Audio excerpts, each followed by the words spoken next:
Okay, we are live on YouTube. Madam Chairperson, the meeting is yours. Let me know if you need anything. Thank you, Rob.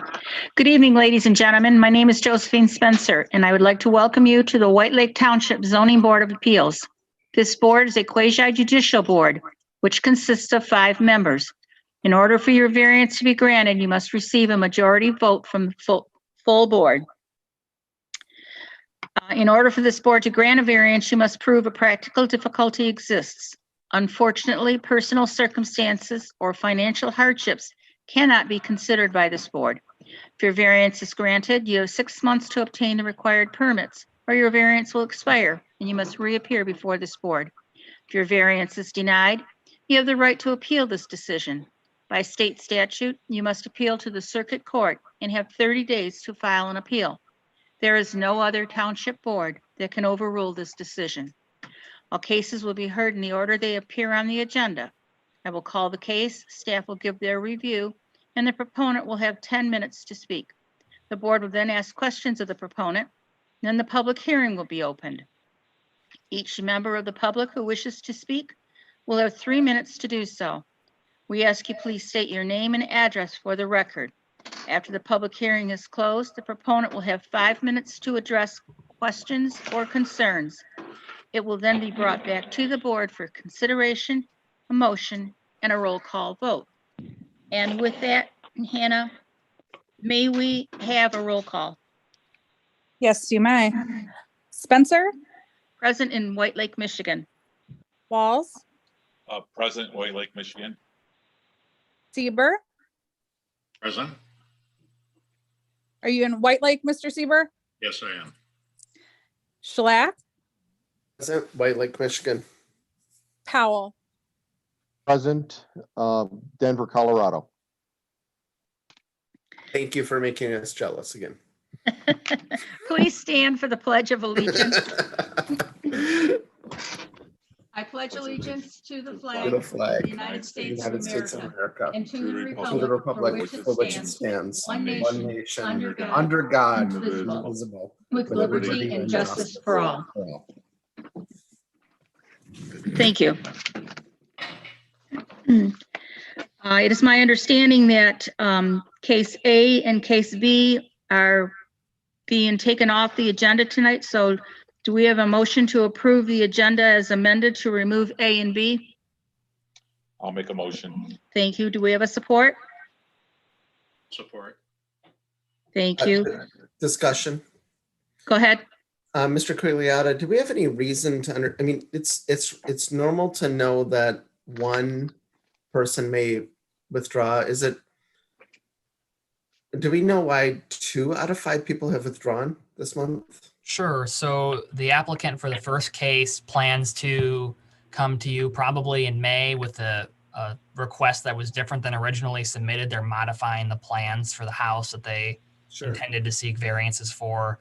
The second case for the signs for McDonald's, I heard from the sign company today that the owner of that franchise decided to focus their efforts on a different variance request that they're going to come with in likely May. So they didn't want to request variances tonight and come back 2 months later and request more variances. So that was how that shook out. Usually, like Nick said, you don't get 2 people dropping at the last minute, but Just happens kind of curious. That's all. Yeah. Thank you for helping with that. Yep. Thank you. So we have a motion and a support. May we have a roll call, please, Hannah? Yeah, who was the support real quick? Cliff, Sieber. Awesome. Walls, Yes. Sieber, Yes. Schlack, Yes. Spencer, Yes. Powell. Yes. We have before us the regular minutes of February 25th, 2021. Are there any amendments that need to be made to the minutes? If not, can we have a, I do have one question about the minutes. Let me pull it up here. It happens to do with page. I just want to make sure that Ms. DeHart was not misquoted. I know she's not on the call right now. but I'm looking at page.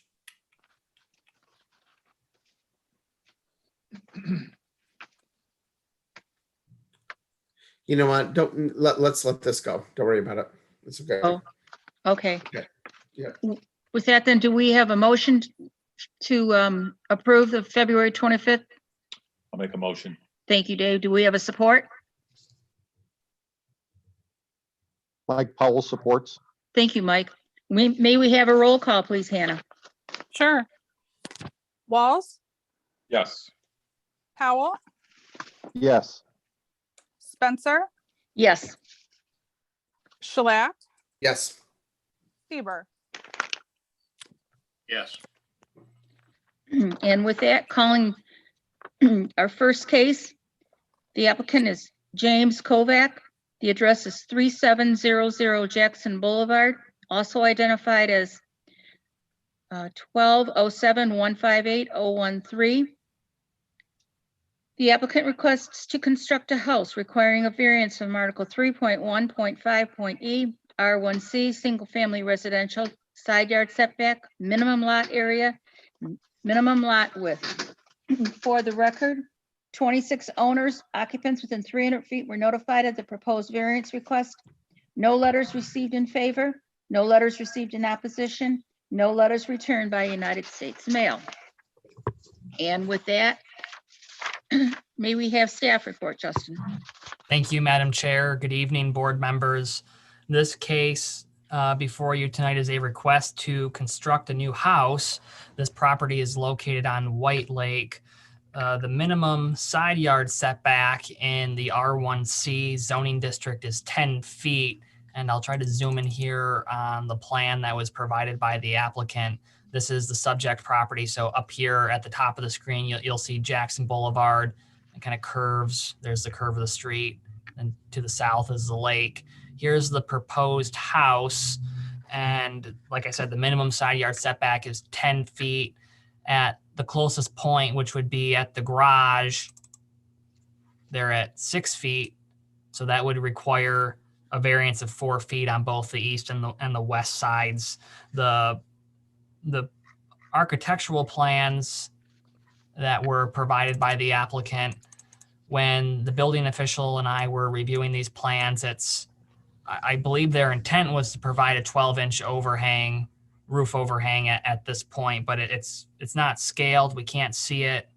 This dimension here is 1 foot 8 inches, and that's measured to this line here. And then there's the covered porch, which I assume might have some type of overhang. That's not shown on this site plan. There's actually a covered porch here. So the house overall would be 2 stories in height with a 2-car attached garage and a bonus room over the garage. So that would be 3,053 square feet plus the bonus room. So the main thing that we're going to need clarification on is this issue with the roof overhang. The parcel is also non-conforming. In R1C, the minimum lot size is 16,000 square feet. So they're 5,066 feet deficient and in area and 53.21 feet deficient in width when the property 100-foot width is required in R1C. If you have any questions, I'd be glad to answer it. And I believe the applicants, I saw them, they're present tonight. Thank you. Are there any questions of staff? Madam Chairman, Yes, Mike. just a question of Justin. I can't tell from the plot plan or the site plan, and the survey doesn't show it. To access the house, it appears that they're going to be coming down a drive that comes down the west side of their property. It shows as a blank piece of property on their map, and I don't know what the legal status of that drive is. Justin, is that an easement over somebody else's property, or is that an alley? Or is that a general common element, or what is that drive legal status of? I do not know what the status of that is. Okay. I want to thank Mr. Powell for asking that question. This was out of all the properties that we've seen. I would just say personally, this is one of the most difficult ones that I had visually figuring out what was happening. So thank you for asking that question. So maybe the owner will be able to answer that. Sure. If I could I would, chime in I would, for I would a hope so. moment. When we get to that point, I would hope so. Yeah. Nick might have just said something. The other Nick. Yeah. So the reason this property is a little strange, Excuse me, can you state your name and this is address? Nick Spencer, building official for Wayne Township. Oh, okay. Thank you. Yep. So the front portion that looks like it's a separate piece, that was at one time a separate piece and was there was a house up front at one time. That house was demolished many years ago, and that portion that was up front was split and given to the two lots that are on the lake. So that's why it seems like there's an easement there, but there is not. Well, that actually begs the question a little bit more in that that original piece of property did have frontage on Jackson Boulevard, the one that fronts Jackson Boulevard. So the home that was on the lake then was accessed by this drive coming off of Jackson Boulevard. Otherwise, it would be it would not have any access, no frontage, so it creates a legal issue there. The only reason I'm wrestling with it is when it was combined with the lake piece, it confuses things a little bit more. Is the frontage really Jackson Boulevard, or is the frontage really the access drive that runs north and south along the west side of the property? And it's just an interesting question that maybe the owner can address, but it makes a little bit of difference legally because the variance requests might be different if the frontage is in fact along the west side property line versus the north property line. I'll just say it's more than interesting. That's a really good question. Yeah. I was asking the same thing when I drove up. So thank you. Who is that? Any other questions of staff? Or any further discussions? If not, then Jim and Bridget, you're up. Okay. Hi, I'm Jim Kovach. This is my wife, Bridget Beck. We're 3700 Jackson Boulevard. And like you said, we're requesting to add a second story and attach a garage to the existing home. Well, I take that back. The home is the footprint of the existing home, but we're going to move that home to the west so that it conforms with this, with a minimum 5-foot setback, including overhangs. The survey shows where the foundation or the outside of the walls would be, but the overhang itself is going to be 12 inches. So that'll give us 5 feet from either property line by the garage. The entrance to the house and is on the west side, just passing the garage. That will be a covered porch there. And then as far as the lane goes to the west of us, there's basically a 20-foot lane easement, whatever you want to call it, that all the houses use to access, like we use it, and then the neighbors to the west of me, I think there's 3 or 4 homes that also use that to come in off of Jackson. When you look at it now, about half of that entranceway at Jackson Boulevard is actually on our property. You can kind of see the rough outline of that. Could you put the image back up, Justin? I think you had it for a second there. Thank you. Yeah, that's a great, so you can really see there where our driveway is in relation to where the actual lane is.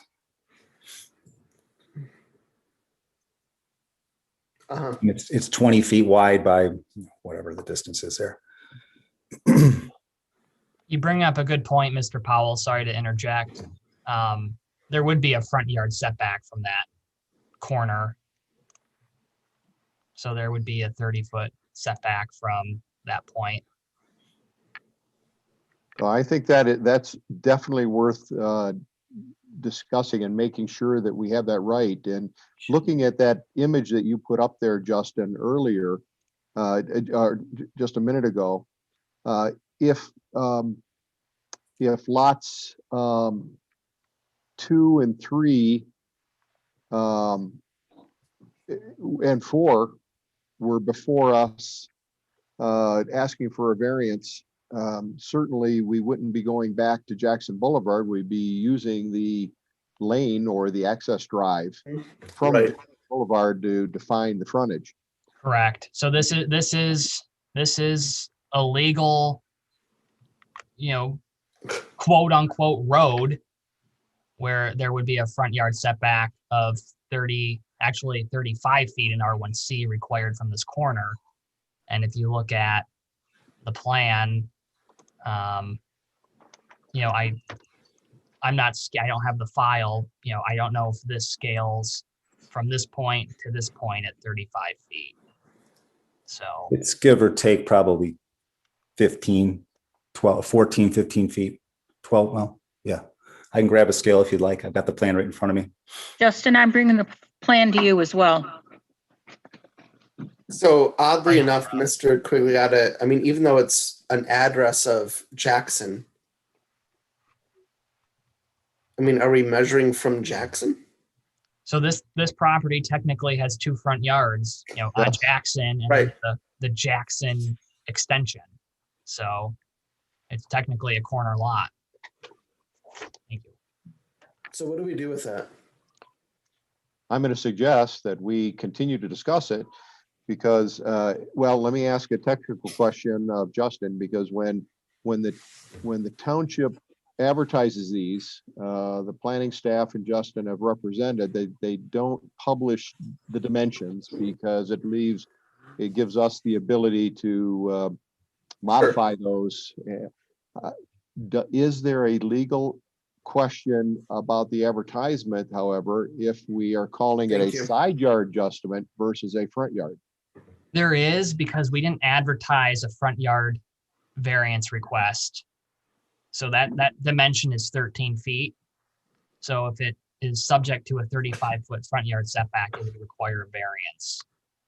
So to be blunt, is this our fault as the township?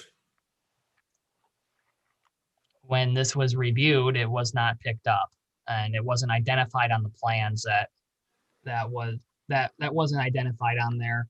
So I don't know. I can't assign blame or fault to anybody. Well, I always go back to, the township's word. It So- doesn't, Nick, it doesn't Yeah. change the facts before us.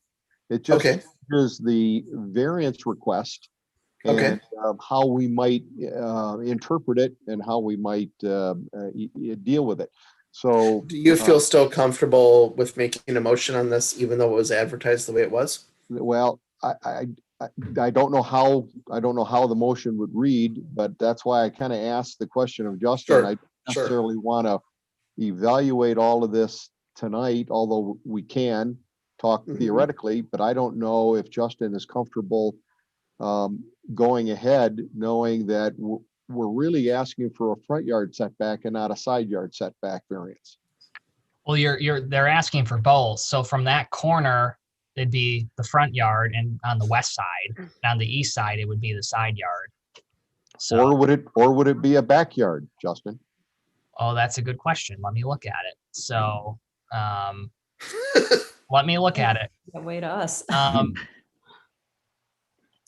Sorry to Jim and Bridget as you're listening to this really weird conversation.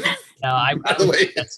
would say that's the side yard. So, I would too, although only because they have the frontage up there on Jackson Boulevard. If you took one of the other lots, obviously it would be a rear yard on one of the other lots on this lane. Right. Mhm. Yeah.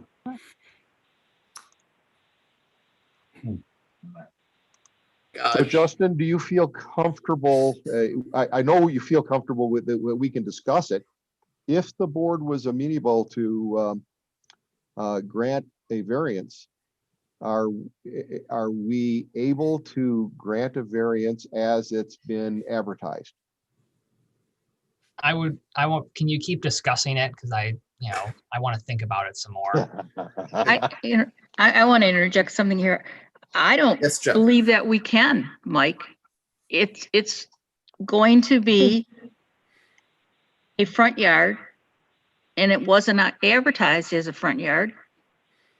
And I don't think that this board wants to set precedents by doing something that staff hasn't already taken the time to advertise. This part wasn't advertised. I honestly don't know that we can vote on those that were advertised, but then that the proponent's going to end up having to come back for a front yard setback, I think. And you can argue, I mean, if it helps you rationalize it, and it helps me rationalize it, the covered front porch is facing that direction. So it's technically a front yard. I mean, that's where the main entrance of the house is. So it is a front yard in just practical terms of use. That's the front entrance to the house. Mr. Quagliata, what is the maximum number of applicants per meeting? 6. Do we have 6 for April? No. I'm only asking because I want to make sure that if this got bumped, we don't really make this really hard on Jim and Bridget. Yeah, it's already going to be a hardship. I think when I discussed it with them, they'd like to be under construction by then instead of waiting for our decision. Madam Chair, do you think it would be out of order to discuss the merits of it? So at least the owners can have some idea of our discussions, even though we can't maybe make the motion? Sure, but I have a question for Justin. Could we make a motion on variance 1, 2, and 3, call variance 4 the front yard setback, and after making the motion, then table it to come back with the front yard setback? Could we do that, Justin? You could. I don't know what that really gets. I need some clarification on that. Actually, Joe. Sorry about that. Actually, there's some wisdom there, Yeah. Madam Chair, because one of the items that I was going to bring up is the fact that the owners have quite a bit of architecture to do yet, and some drawings need to be redone. And if they knew that they weren't spending their money inappropriately, they could feel comfortable maybe going ahead with those architectural drawings, knowing that they legally can't pull a building permit, but at least knowing our leaning next month. Exactly. I mean, if we grant 1, 2, and 3, face it, why would we have them come back next month and deny 4? I mean, and it's not their fault that this happened. I mean, it's probably an accumulation of a lot of different things that either weren't on the plan, weren't properly brought up. So it's not their fault, but I just thought in doing 1, 2, and 3, we would give them the way that we are headed. I mean, if we had problems with any of the other ones, believe me, Jim and Bridget, you'd have heard about it by now. I mean, we'd be telling you, well, I think that you could do this, or I think that you shouldn't be doing this. And, I just, that was Nick, that's why I brought it up. Yeah. I wouldn't have an issue if that was something the board wanted to do. It sends a message of where the next meeting would be going. Right. Any other comments or Jim, do you have anything else you want to add before I open the public hearing up? Well, I'm just, well, that's really interesting. Like I never, it's interesting what you pointed out. I can definitely see what you're looking at there. It does make sense. We just on never that level. saw it looking that way. Never saw that one coming. But that's interesting. I've been known to do that to a lot of people, you guys. Trying hard to like you, Mike. But anyway, no, He's a good guy. Just give him some time. Even if he is in Colorado. Yeah. Yeah, exactly. Even if we're jealous. I just ask, like, how could we correct that situation? Like, if we granted the other three things, that's one thing. It's just kind of on my mind, but that's, I guess, neither here nor there right now. But just the fact that the situation we're dealing with, being so close to the property line, so close to the neighbor's house, I'm trying to kind of alleviate some of the nonconformity and the potential like fire hazard or whatever, being so close to another building. And there are overhangs on that house. It doesn't show it on the plot plan, but they come even further over. So we're very tight. And also, since they have done their garage addition or their detached garage, they've elevated their grade over there substantially. And it's creating, a water issue for us when we have rain or snow melt. We're walking through ankle deep water to get to our vehicles. And that's something that was not really an issue prior to, because there used to be an actual catch basin and some type of sump pump or something where the new garage at my neighbor's house is. And so that's another thing we're trying to deal with. We want to get the house up and out of the water as well. And I guess the only other thing I just wonder about is even the accessibility. Like explain this. Well, I guess that's it. I guess those are my big concerns. Like I said, I think we just have some Making it better. we're just trying to make overall, improvement on the lot, the area, just everything, which is, I guess, Septic. goes without saying. And the septic system itself, which is where we park and is, like I say, is underwater for certain parts of the season. And you can see on the site plan where we intend to put the new engineered field, which will make a significant improvement for the betterment of the property and the lake and everything else. So I guess that's what I want to say. Thank you. Thank you. Any other comments?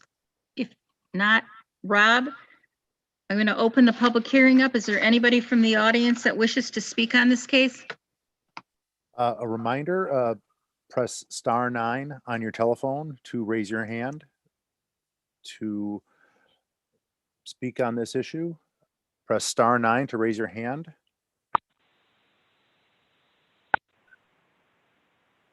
We have a phone caller, last four digits 0983. Go ahead. Yes, this is Pam Patch. We are 3690 Jackson, two houses down on the same access from Jackson Boulevard. My question is, Jim and Bridget, I have to get clarity on where the actual garage is going to be. Is it going to be over what used to be your access in where you currently park? No, it's set back from that by I'm 8 or 10 feet When you say setback, are you talking about towards the lake. toward the lake? Okay. All right. All right. So I guess So that parking area would basically be in the same place that it is now. then that is because you're moving. You're going closer to the lake, so you're able to. Oh, okay. Correct. So the park is exactly where it is now. So that'll be open as it is now. Correct. Okay. Okay. I guess I'm satisfied, but hold on. Okay. What about? My husband is forming a question. Okay. What about Kind of further? I just want to comment real quick. This isn't like a chance to, put the applicant on the stand for questions. It's public comment. So you can ask questions, but they're not obligated to answer it. Well, they don't have to answer, but by the plan, I thought maybe I could get an answer because I don't have that in front of me. My husband's concern is drainage. Mm-hmm. Mhm. I don't know if anybody can. Well, there's answer already. how Do you want me to talk? That's up to Whoever. the chair if she wants to allow the back and forth discussion. I am assuming, and I'm directing this at our building official, that any drainage issues that come up, they will be dealt with as the site is being built on. Am I correct on that, Nick? That is correct. They should be taken care of. Okay. And the issues that they are having currently should be alleviated by the design that the engineer puts together. Okay, Then in that case, yeah, Jim, we got our answer. Okay. okay, thank you. Thank you, Pam. Are there any other people in the public that wish to speak, Rob? No one has their hand raised at this point. We'll give it just another moment. Another reminder, press star 9 on your telephone to raise your hand. Press star 9 to raise your hand. We'll give it just a moment.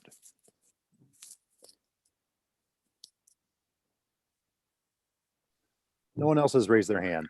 Thank you, Rob. I am closing the public hearing, bringing it back to the board for additional discussion, comments, or a motion.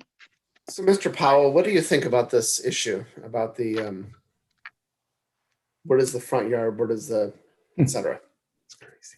I think it's been, and I concur with Justin's interpretation that the front of the house is the westerly elevation of the home. I believe that's the intent of the owner as well. Corner lots always have a little bit of flexibility and is to decide which one is their main front. But Sure. in this particular case, when I drove down there, it was fairly obvious that the front of their house was going to be facing to the west. Yeah. And as the owners talked to me out there, they kind of presented everything as that being the front and the other side being the back of the house. And so I'm very satisfied with the direction, the legal direction that this is going. And then I'm going to wait and give my comments until we discuss it a little bit more, the merits of what they're asking. In terms of what was actually asked, what was actually presented to the public, like legally publicized, do you feel comfortable that what was publicized is what we're discussing? It's the same issues, but the legal definitions that we presented in the advertisement, I believe, have to be corrected. Okay. Any other discussion? Yeah, I have a comment. I'm going to be interested in seeing what Justin comes up with for the width of this lot. Yes. The lot is measured from the front yard setback, from the right of way back into the lot, which it looks like in this case, it's probably going to create an arc. You know, you come to that first corner, I think on the westerly side near where the covered porch is, and then you swing a 35-foot arc from that. This is going to be really strange. I don't know what we use, because they're asking for a variance on the lot width, so we got to come up with a lot width here. The other thing was on those side yard setback. I know they were looking for, they show it as 6 feet, and they're looking for 4-foot variances. But it wasn't clear whether that included that overhang on the house or if they're having one. So we need some clarification on that. We may end up with 5-foot variances on the side rather than 4-foot that is advertised. So I think those two issues are something that we'll need information on. Otherwise, I don't have any real problems with this. The width of that lot, I think at one point was only 32.54 feet. So I can see a real struggle here trying to meet the 5-foot side yard setbacks and get a house on there. I mean, it's just very narrow with that area where that alley ends.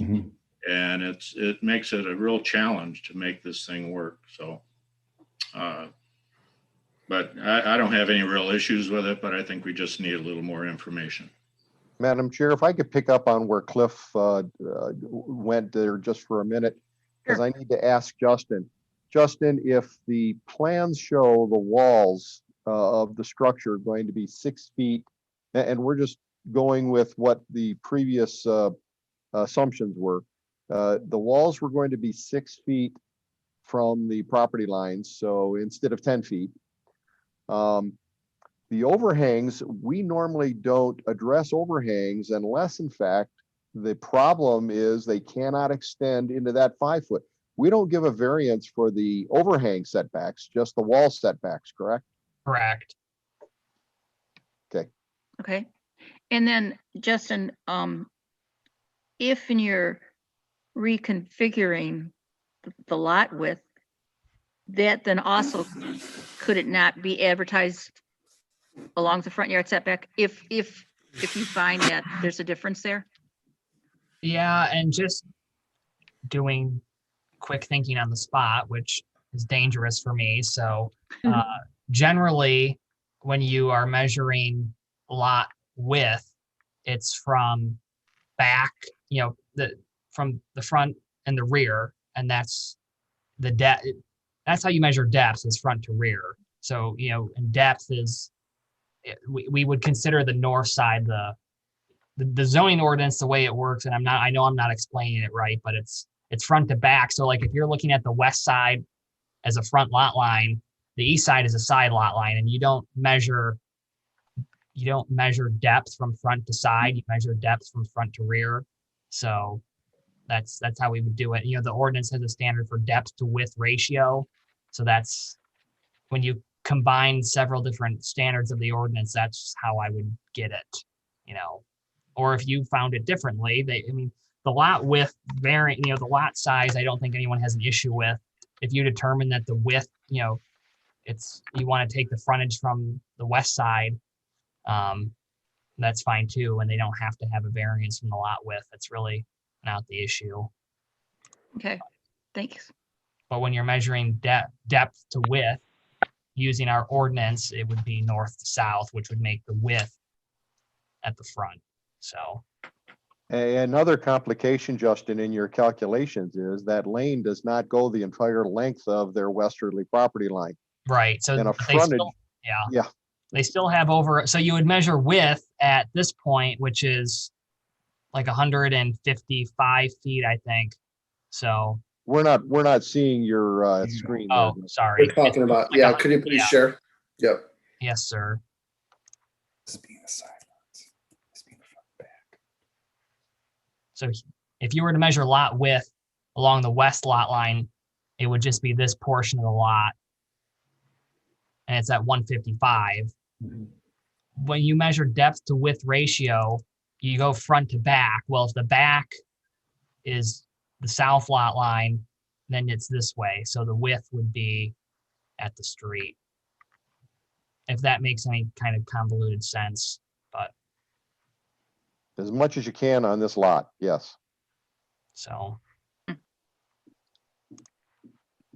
So let's talk about the merits of their request here, guys. Yeah.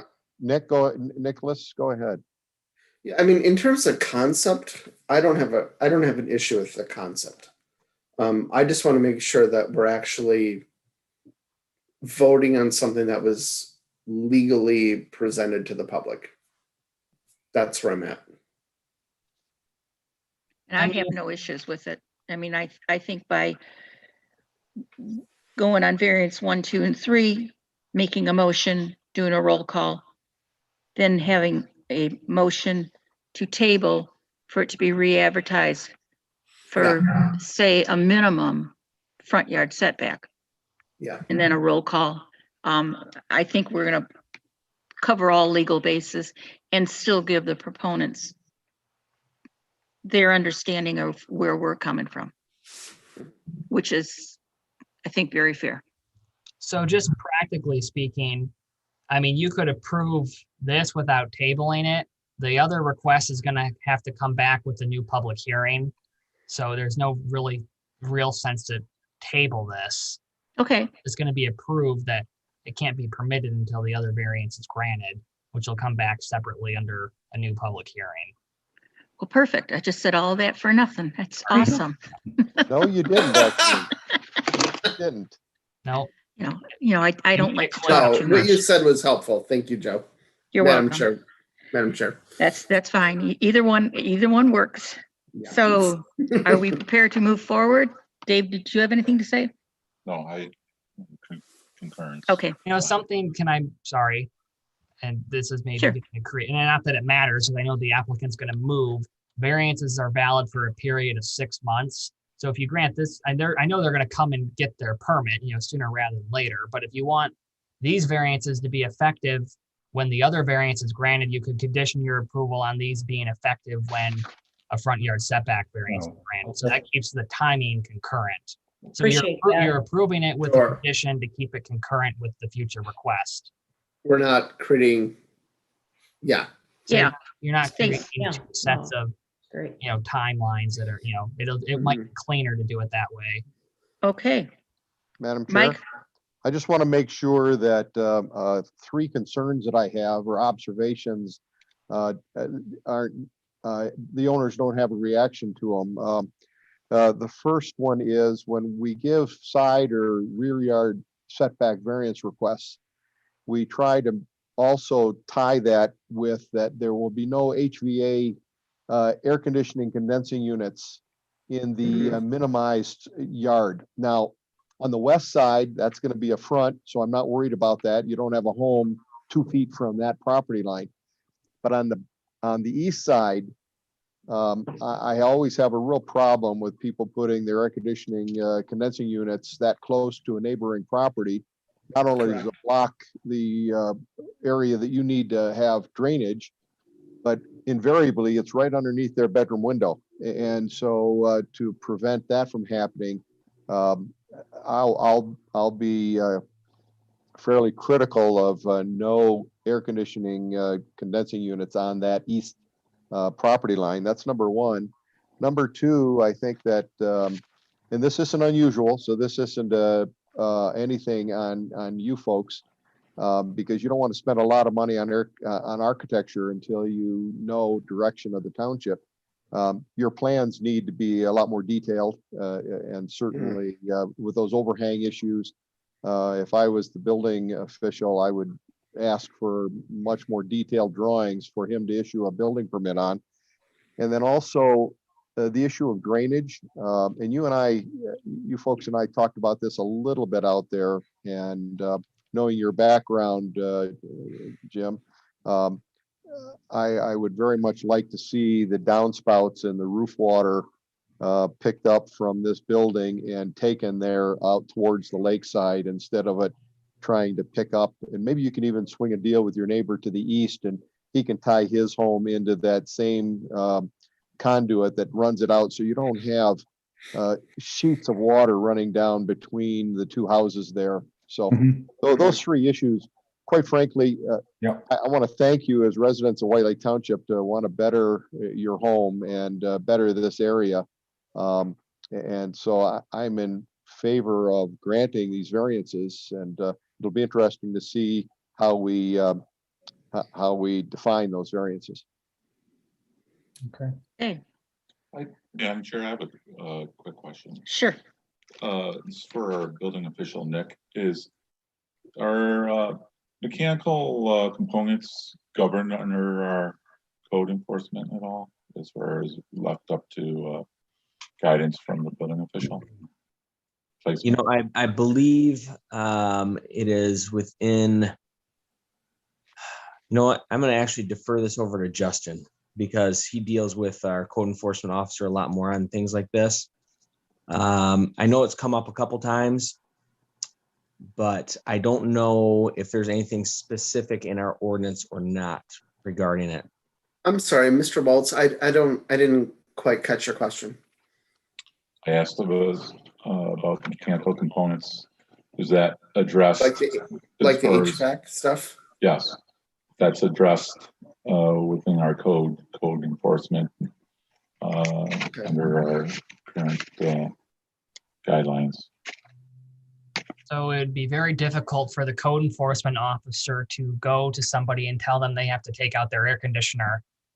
So what we try to do is, at a point like this, like Mr. Powell said, generally there's sections of the zoning ordinance that prohibit projections of anything closer than 5 feet to a side lot line. So that's why we bring that air conditioning into it. An ordinance amendment at some point may clarify that and call out mechanical units, but as of now we operate and lump it with those other sections of the ordinance that prohibit projections, roof overhangs, bay windows, chimneys, cantilevers. They can't go closer than 5 feet to a side lot line. So we include mechanical with that.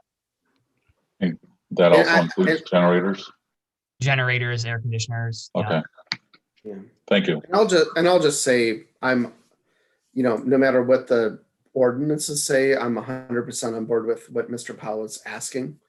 I really want to make sure that everybody is just good neighbors to one another. And I think we're better neighbors when we put our things in places that don't disturb one another.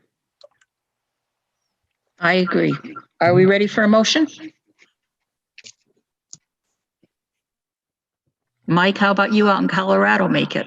Since you have all those points that you want in there, if you don't mind. You know what? I will take a stab at it.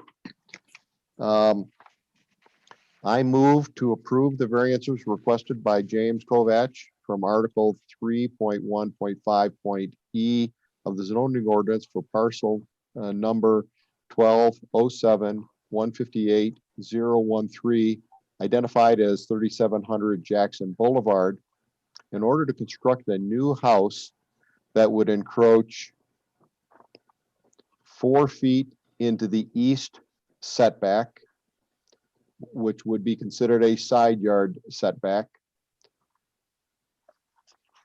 a 53.21 foot variance from the required lot width, and 5,066.44 square foot variance from the lot size are also granted from Article 3.1.5.e. This approval will have the following conditions. The Mike, applicant. can I interrupt you? Absolutely. I heard you grant the one on the east. Did you also say west?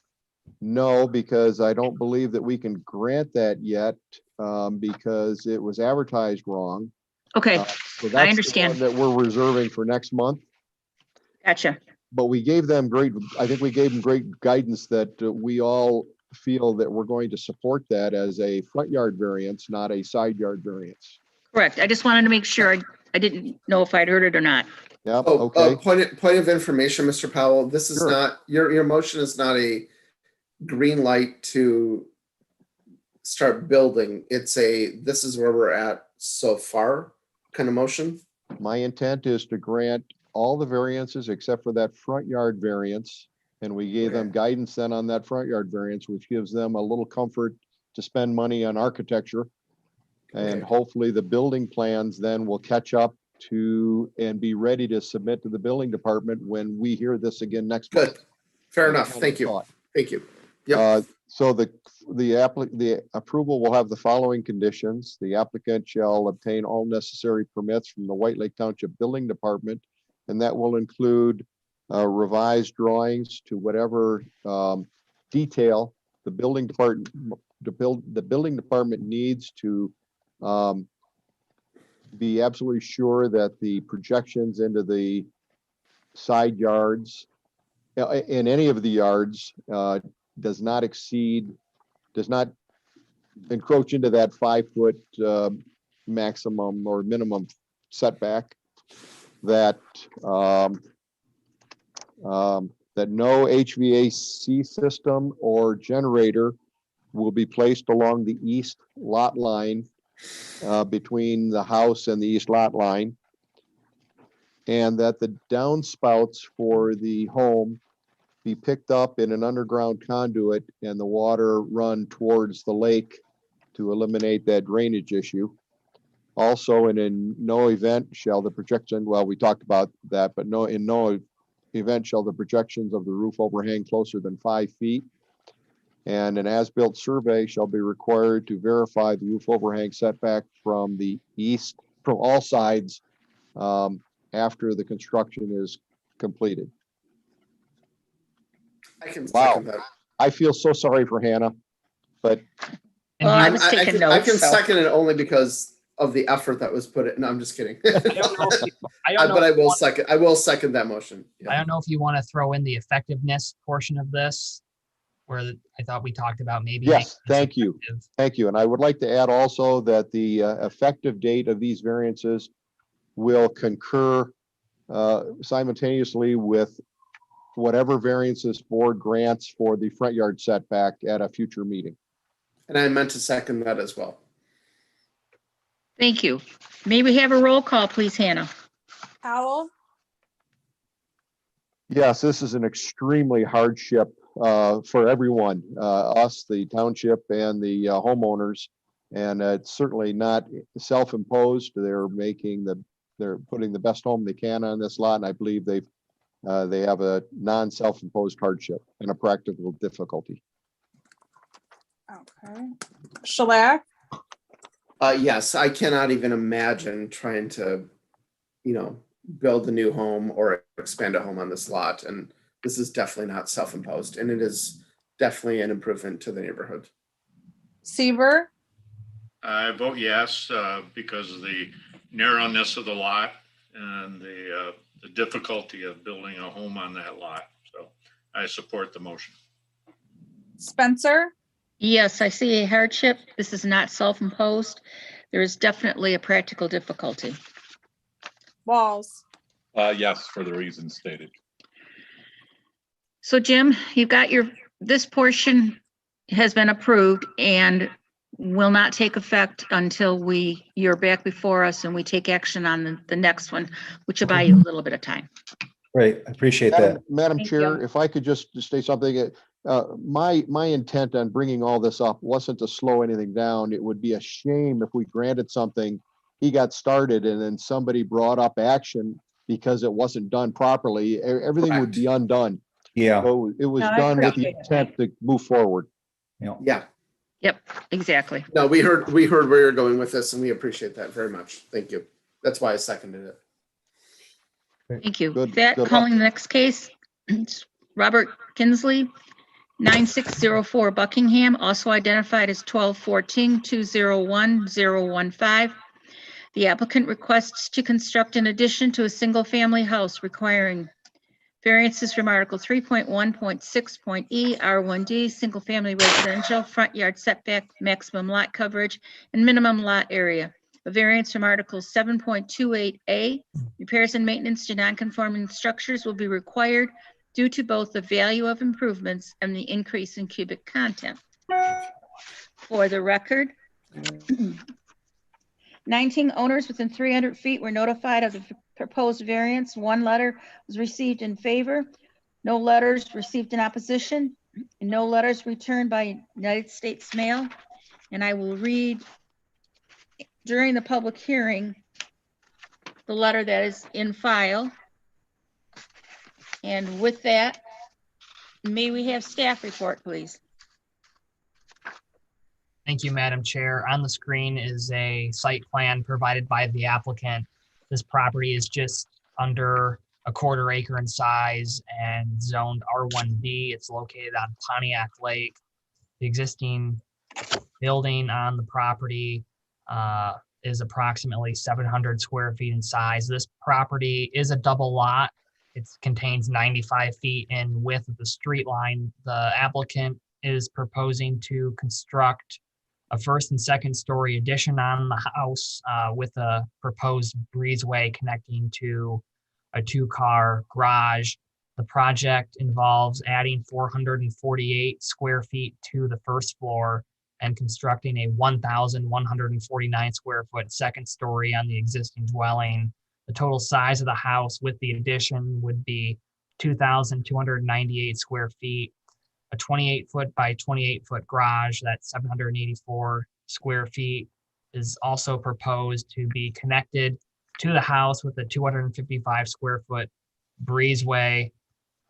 Overall, when the garage and it's going to be considered a part of the house because of the connection, it's 3,337 square feet in size.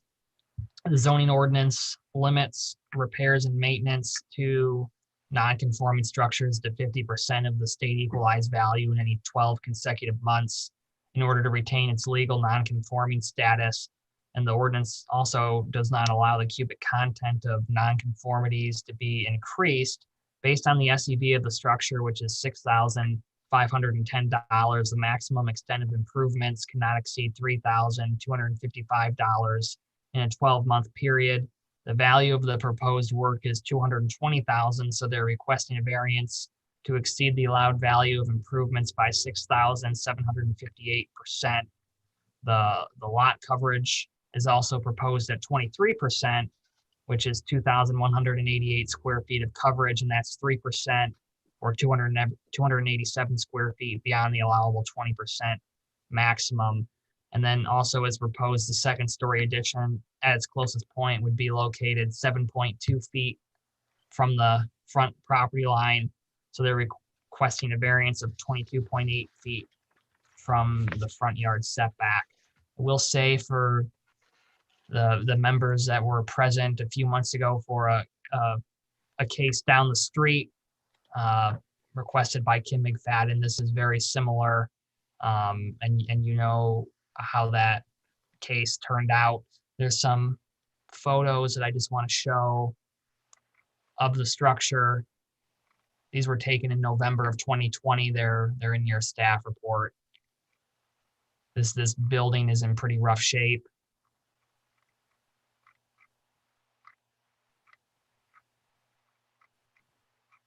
And could likely be considered a dangerous building to be addressed by the dangerous buildings hearings officer if those proceedings were to commence. If you have any questions, I'd be glad to answer it. Thank you, Justin. I have a few. Go ahead. Mr. Quigliotta, so if you cannot answer this, this is fine. So just hear that freedom. Is this in the current situation, is this a livable space? If you cannot answer that, I understand. I don't know how to ask it any other way. Yeah, this building, based on the photos that we have on file, it doesn't appear that it's a livable space. The building should be secured or addressed through the dangerous buildings process. Would it be a rentable space?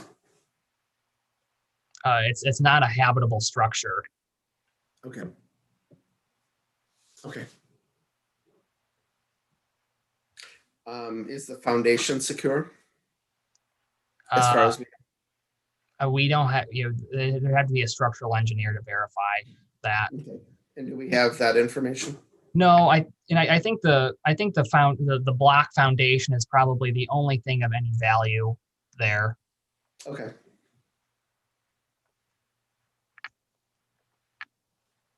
Any other Thank you for asking. Thank you very much. I appreciate that. Yep. Mr. Spencer, sir, I'm assuming you possibly have seen this house? Yes, we've looked at this house. In fact, this house was probably prior to its purchase from the current owner, was probably a couple months from going onto the dangerous building list. And at that point, dangerous building hearing would take place. It was purchased, I don't know, probably 6 months ago. This house also for quite some time, I believe, didn't have an active sewer or water. One of the two didn't have water or sewer. I believe it actually at one point didn't have power to the home while somebody was living there. Therefore, the sewer was not functioning properly. Again, this house has had a lot of issues in the past. If this were to be granted tonight, I would request or require an structural engineer to take a look at that foundation to make sure that it will support the proposed structure. So, Mr. Spencer, does a purchase delay a check to see if a house is safe? Not necessarily, just so you understand, we have kind of an ongoing list of structures throughout the township that are on our dangerous building list. And we're kind of going through that list on a monthly basis and Sure, fair enough. Yeah. Bringing the worst forward. Okay. So, Okay. So, but it does seem, I mean, if it was only a few months away and the purchase happened, and now we're 6 months later, it does seems like there was a bit of a delay then, right? This has been a dangerous building prior to the current owner taking possession of the property. This has been a dangerous building that should have been addressed 2 or 3 years. I mean, it should have been done 2 or 3 years ago. So if that answers your question. So basically I'm just trying to understand how a house that might be a couple months away from being condemned, to use that word, a purchase kind of delays that decision. It didn't. I think that's just background that the building official was providing. Okay, that's fair enough. I'm just trying to understand the background. That's all. I'm not placing blame in anybody's, lap here. I'm just trying to understand. From a zoning perspective, the issue that the board needs to consider is that we have a non-conforming structures ordinance that limits repairs and maintenance. When you approve a non-conforming structure, it's generally going to be there for another 30 years. Sure. And when you look at the value of this structure, you have to make a determination of, is it worth it, or do you get something that's going to be in compliance? I mean, at a value of $6,500, you have to make that determination. So Madam Chair, I want to ask the two building officials building, et cetera, officials. I mean, do we have the right, legally, as a zoning board to require that something be demolished if it's been brought before us? You have the authority to direct the building official, the township building official, to begin the dangerous buildings proceedings within a certain time frame. Only the building official can start that process, but the zoning board of appeals could refer this matter to him and direct a time frame with that. So if we were to make a motion to deny, we could theoretically ask Mr. Spencer to, within a certain time frame, begin a process to begin the dangerous building proceedings. Correct. Okay. I think it would help if we understood the situation a little bit differently, Nicholas. If they were not coming in asking our board for something, then our board would not have any right to step in and request that it be demolished, torn down, or anything done to it. That is strictly the building department and the dangerous building hearing officer. However, they are asking us for something, and therefore we have the right to condition whatever in our wisdom thinks is necessary. That's the only reason we have any say over it at all, in my opinion, Justin. And I would agree with Trustee Powell. Like, this is not something where we would want to dive into people's houses. I'm just saying, since it's been brought to our attention, I'm wondering if we have the right to give a particular response. Right. That's and you wouldn't be ordering the demolition of the building. You would be directing the person that can start that process to do so. So in a roundabout. That's all I'm curious about. That's all. And again, not because we want to, I am the last person in the world that wants the government to jump into people's houses. I really am. But if it's brought before us, then does it open a door? Correct. That's all I'm asking. Excuse me, I have a question. Go ahead. That's all. I'll stop talking now. Sorry, Mr. Waltz. Mr. Spencer, are there any existing building violations on that structure? No, there are many building violations. The house was built as a cottage probably many, many years ago, and certainly there's all sorts of code issues. But as far as, structural, there are definitely some structural issues that would need to be addressed. So in other words, there's active open violations. Yes. Justin, I have a question for you. It's my understanding that this is a parcel of property that has 2 lots to it.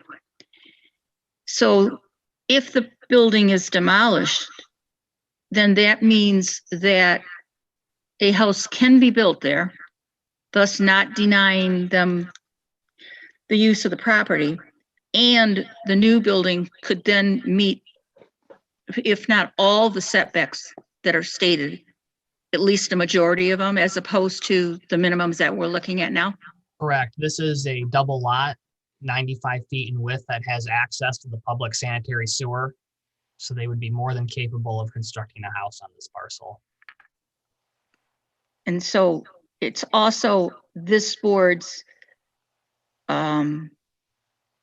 role to not allow nonconformity to increase.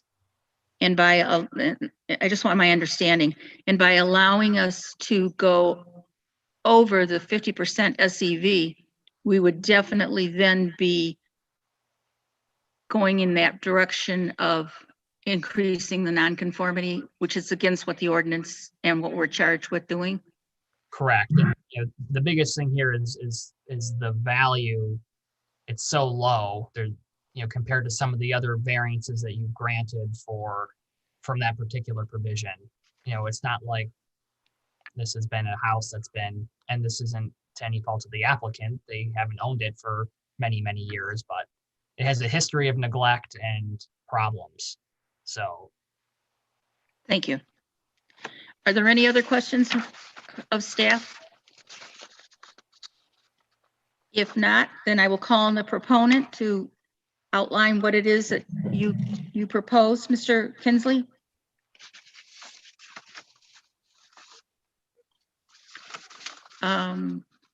You're muted, sir. Well, muted. Can you hear me now? Yes. Yes, like you say, the house has been in disarray for many years, and I want to make it's only 700 square feet and a family. It's not big enough for a family. And by adding the few additions and bringing it all up to code, that's what I'm looking to do. The foundation is the best thing, like they say, of the house. It was recently, the house was raised up and the new foundation was put underneath it less than 12 years ago. It was inspected by my concrete foundation guy who's been in business in White Lake for 35 years. He's not an engineer, but he's a well-known business owner in the township. And he assured me that it was probably one of the best foundations on the block for a house that is 1949. And by adding a garage, a 2-car garage, which all homes on the lake need a garage. And I'm here to improve it. I'm a longtime White Lake Township resident. I've lived here my whole life on Pontiac Lake since 1966. I have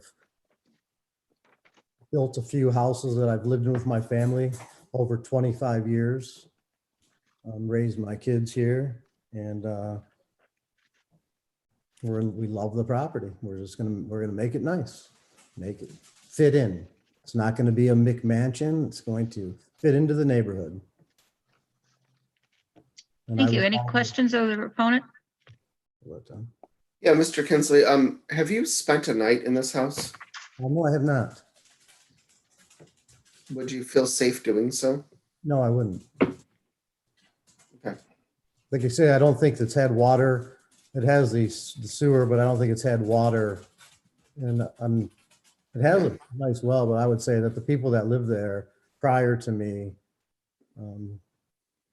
maybe didn't use water. I've recently cleaned up a rotted deck I've paid to have hauled away.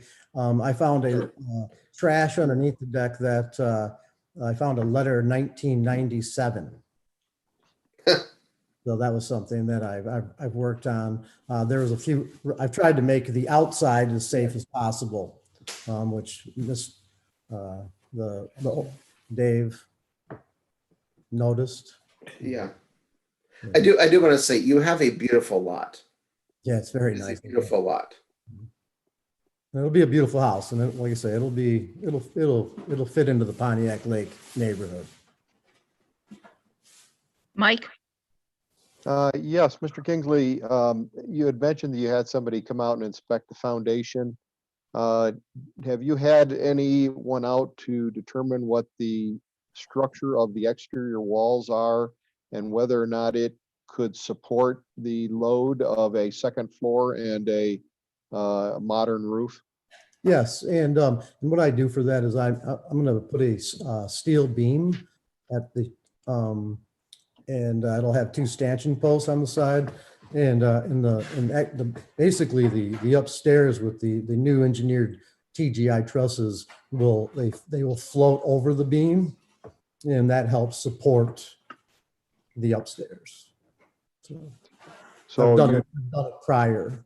the way you described that, then what loads would be going on the existing exterior walls? The way the floor joists are going to run from the road to the lake, and the way that the beams, the main beams, the floor joists for the upstairs sit on the steel beam, it evens it out. It comes to like 40 pounds per square foot is what they say. So you're going to put a steel beam down the center of the house, but those TGIs are going to go from front to back. Yes, yes. Yeah. It's a 12-inch steel beam, and it'll sit on two stanchion posts. Yeah.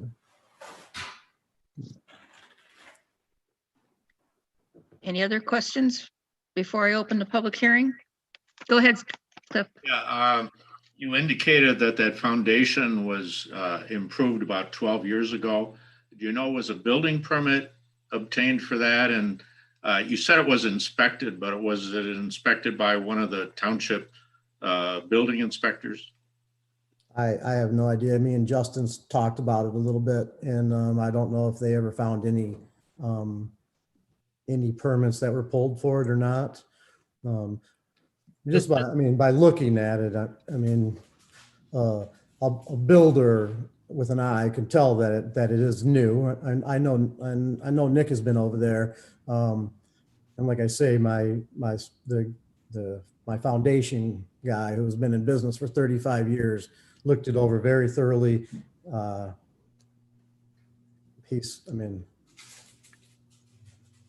You can tell by the naked eye how that is the best thing on the house.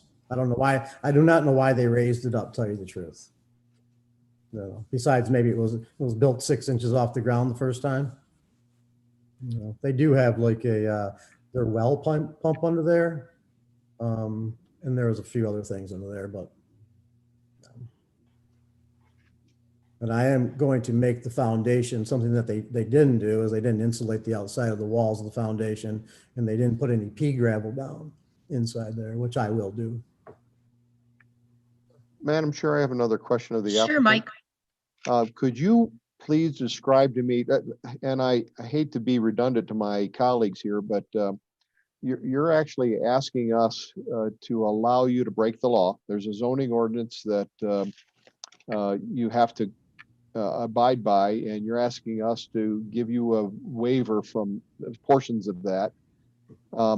I haven't really heard, since the lot is buildable and a beautiful home could go within the building envelope as outlined on the site plan, what is the hardship you're presenting to this board as to why we should let you do what you're asking for?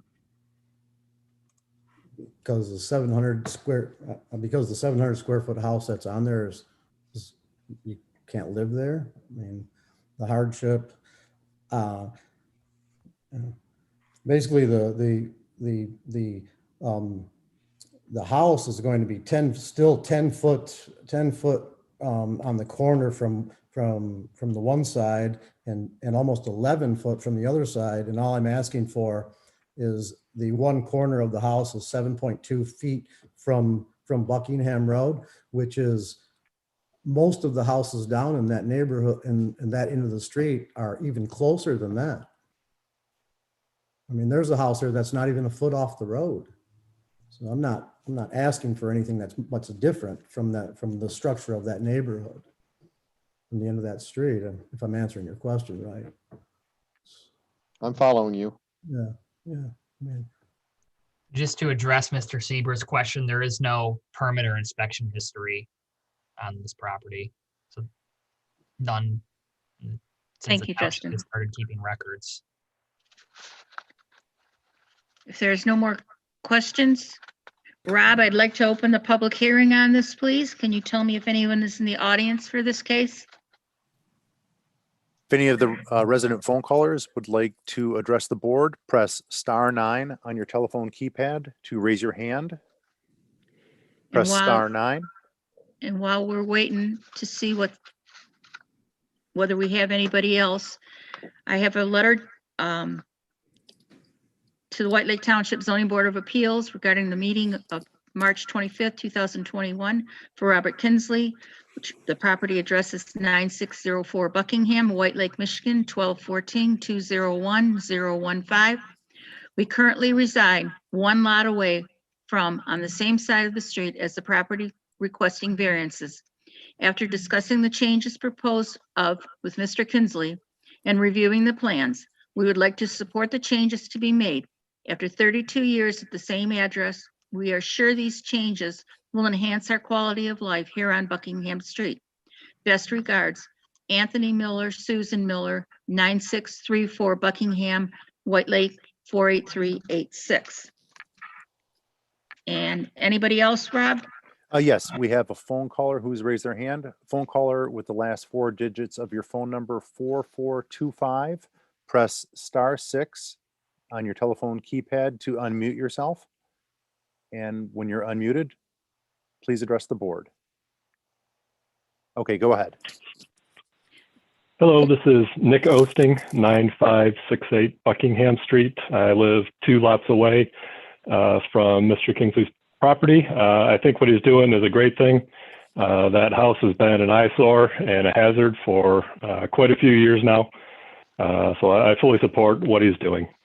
That you're even thinking about denying a variance and beginning dangerous building proceedings, I think is ridiculous.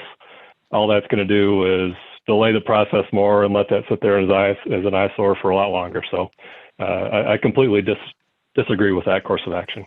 Thank you. Thank you. Rob, anyone else? There are no other phone callers. Okay, with that, then I will close the public hearing, bring it back to the board. I have to comment after what I heard. The dangerous buildings proceeding would not slow this down at all. So it would actually be beneficial to do that and to get the house in compliance. They could build the same exact house farther back on the lot. Thus making certain that the variances, if granted by this board, would go against everything that we are charged to do, which is to try to eliminate nonconformity whenever possible, correct? That is your goal. Thank you. Board members, any comments? Yeah, the libertarian streak in me hates myself for saying this. But I think this is a gorgeous lot. I think they have an opportunity to build a gorgeous home on this lot. I'm missing the reason to save the piece that is dangerous. I don't get that.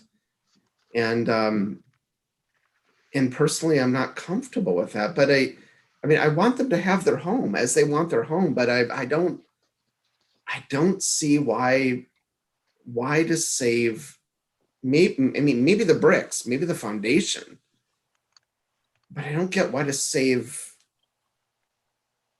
this thing that is not,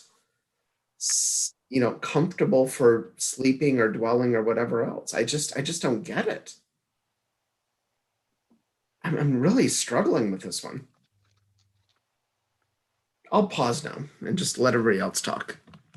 Thank you. Anyone else? I've got a comment. Looking at the plans, it appears that pretty much the entire floor area, or all the interior walls of the existing structure are planned to be removed. Are you I guess remodeling, or you're moving walls around to accommodate a new layout? Is that correct? Is that pretty much what you're doing with that structure? Will you be pretty much gutting it except for the exterior walls, I guess is my question.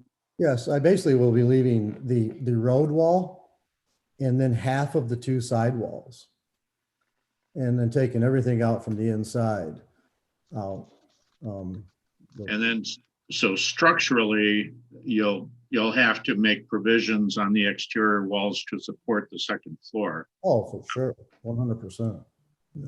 So really, you're gutting pretty much the interior of that structure, and then kind of beefing up or renovating the exterior to support the second floor.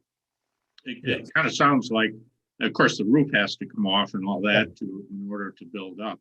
100%. Like pretty much almost all the structure except the foundation is going to be removed anyway. Right. And since the foundation wasn't inspected, in fact, when I was out there, the foundation looks great. I mean, the brickwork, like you said, that block work looked really good. But we don't know if they put the foundation down 42 inches or not. You know, we don't know what that depth is.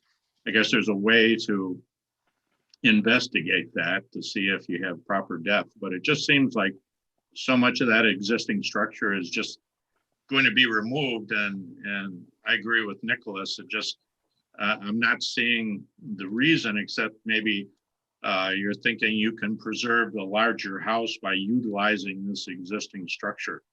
And I know, and I noted that it appears you do have a hardship, or you would, if you tore down this structure and were putting a new house on it.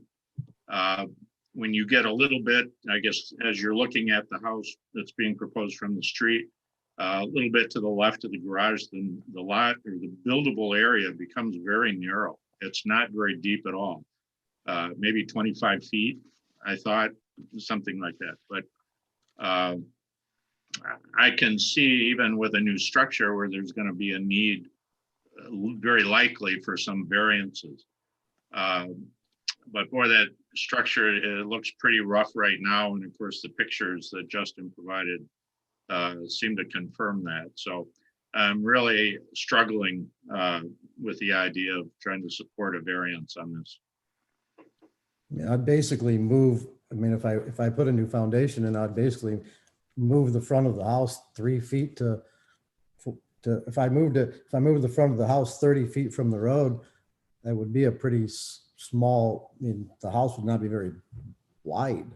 Yes. To get all the setbacks, that's why. Yeah, I agree. I mean, you're right on that. You know, can I ask a question of one of our building officials for Mr. Spencer?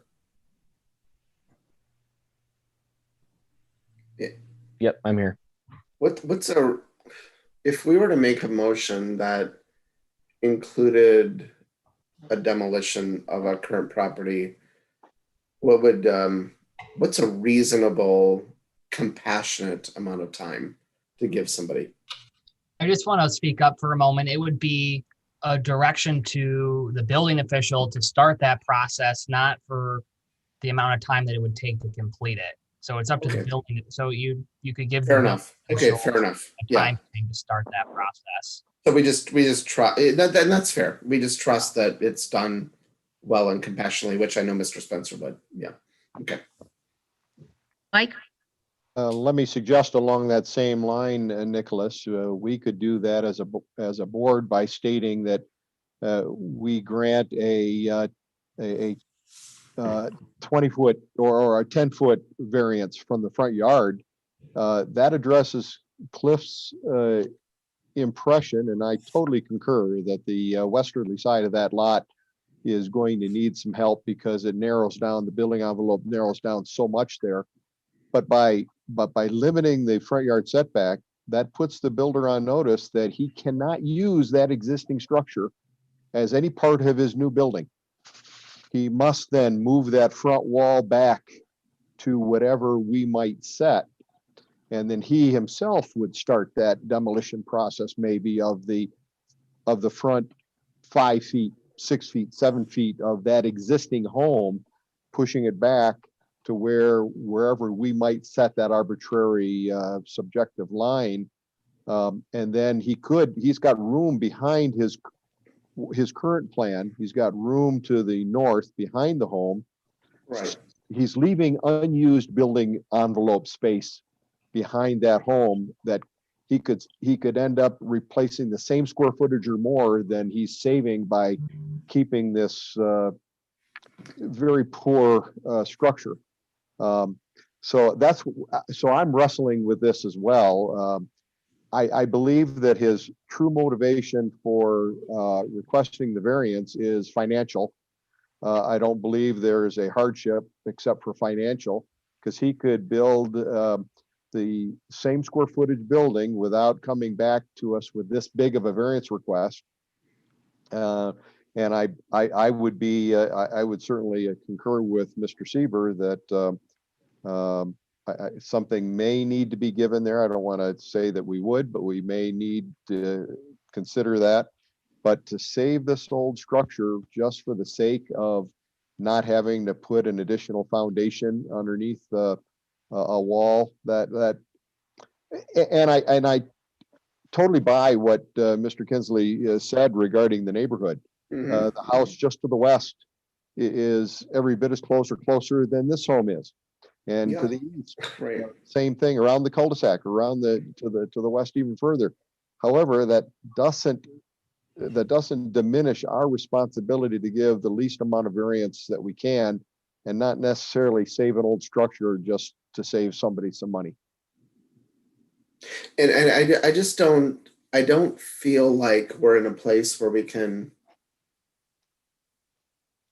approve something and then just take a shot at variances. Oh, we can't. Oh, no, I totally agree. No, I didn't hear that from you. I did not hear no, I that. apologize. Yeah, no, I did not hear that from you at all. I'm just saying. I didn't make Yeah. it clear, but yes, we would never do that without a plan before us. But I threw it out there to give the owner at least an idea that, he could redo those exterior walls and take more use of the existing building envelope without utilizing this crazy old structure.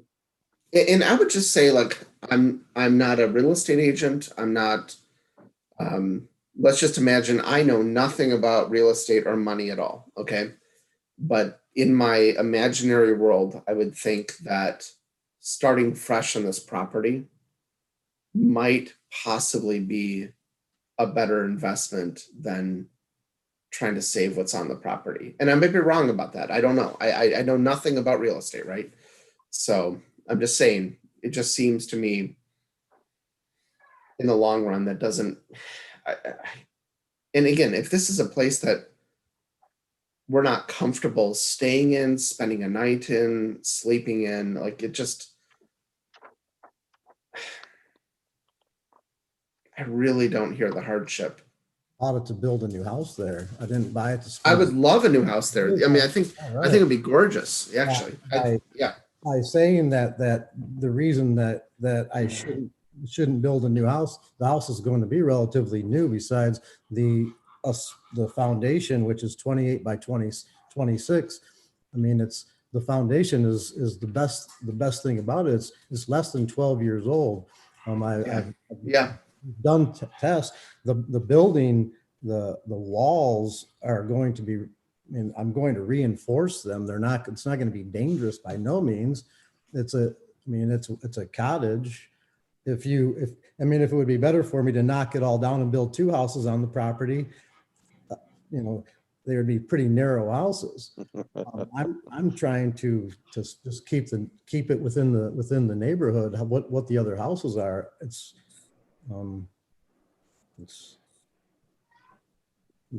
Basically all my setbacks are all good. Would you like me to move the house back 30 feet? If I have to move it back 30 feet, I'll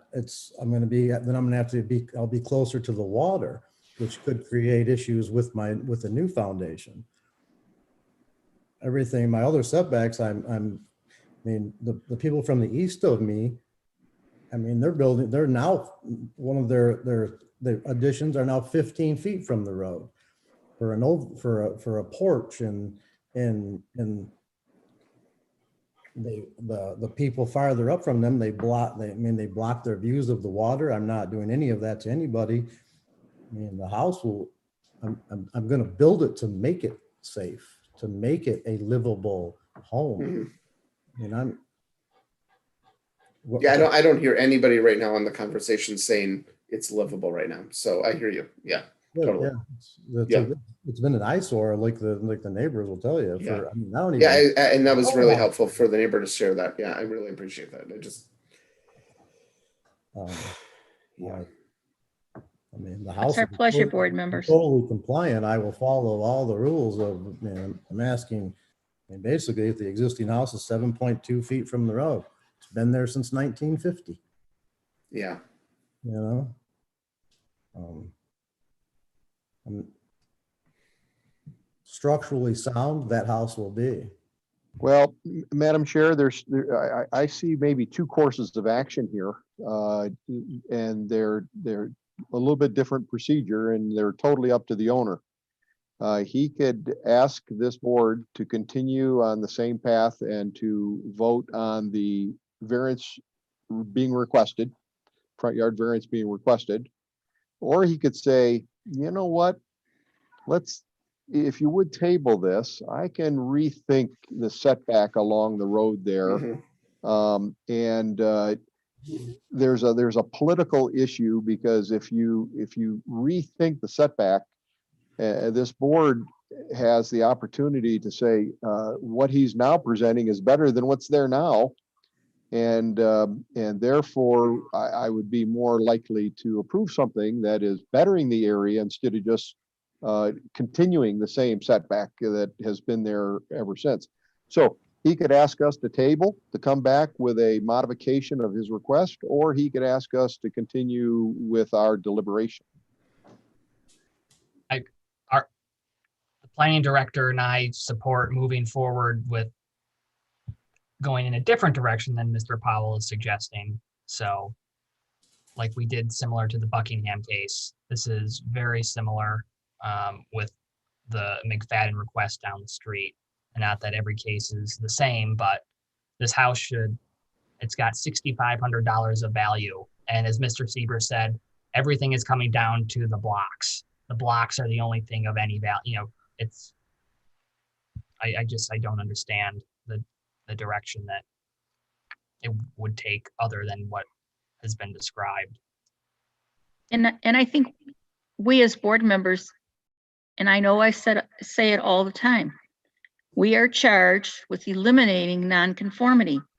Even if he comes back with a new plan that he tweaks somehow, Mike, we still have that excessive over 50% of the value and the improvements. And I could not, I cannot, I am charged with eliminating nonconformity, and to allow him to continue to build on this is something that we as board members, according to that zoning ordinance, are not supposed to do. This is, we can't consider certain things. We cannot consider any financial hardships. We cannot. And if what Cliff's saying is what he wants to do is because he can save the foundation, that's dollars and cents. So that we are not allowed to do. We are not allowed to continue to legally allow nonconformity to continue when it's in excess. So, Madam Chair? yes. I have some thoughts. So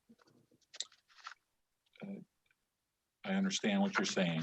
I believe, though, that perhaps in this circumstance, this house has been unoccupied for a period of time. with that being the case, it certainly has the potential of posing danger to public safety and health. So I think going in the direction of, an improvement in the future, even though we're looking at the non-conformity, the improvement to the area and the public health, safety, and welfare certainly has to be given some weight in that area. I agree.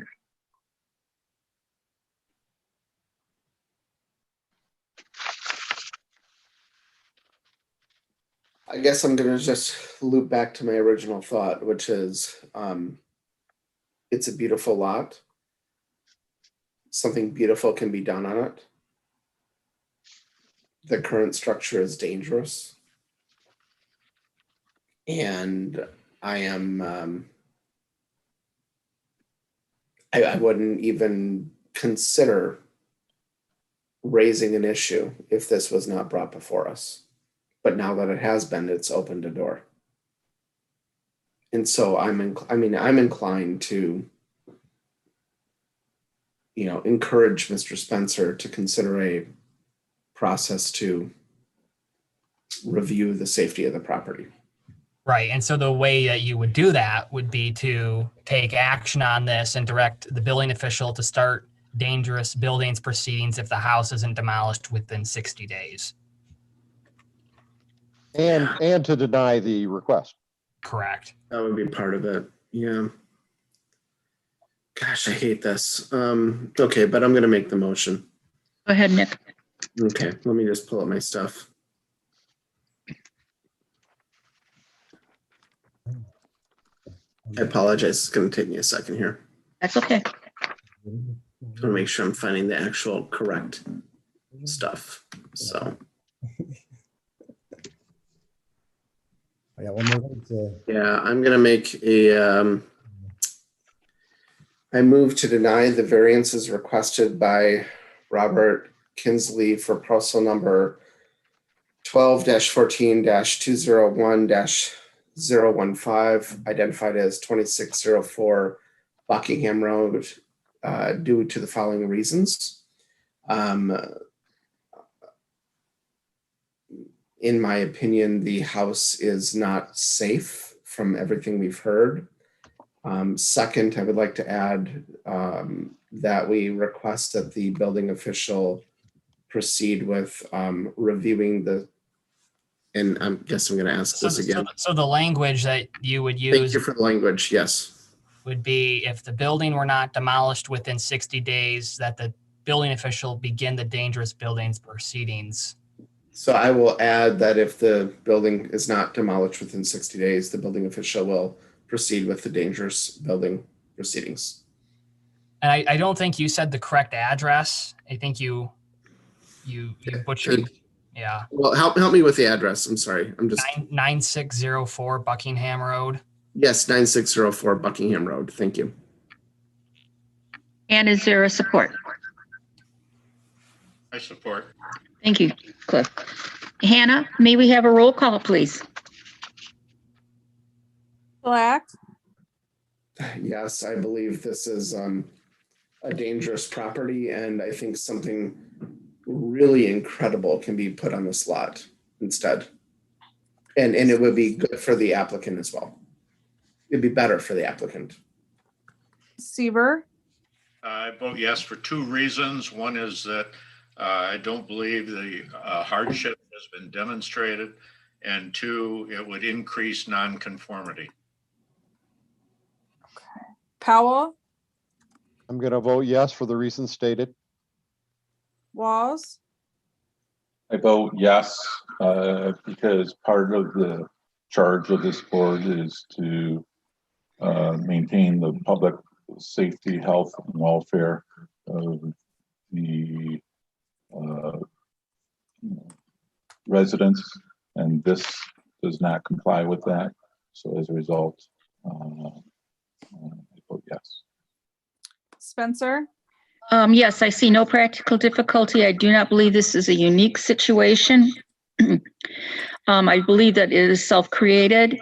I do believe that we are not taking substantial justice away from the proponent because a house can be built on the property, just not where he wants it. And I believe that the minimum variances are excessively over, that we could grant a variance if it's a minimum necessary to grant relief, and this is not minimum but maximum.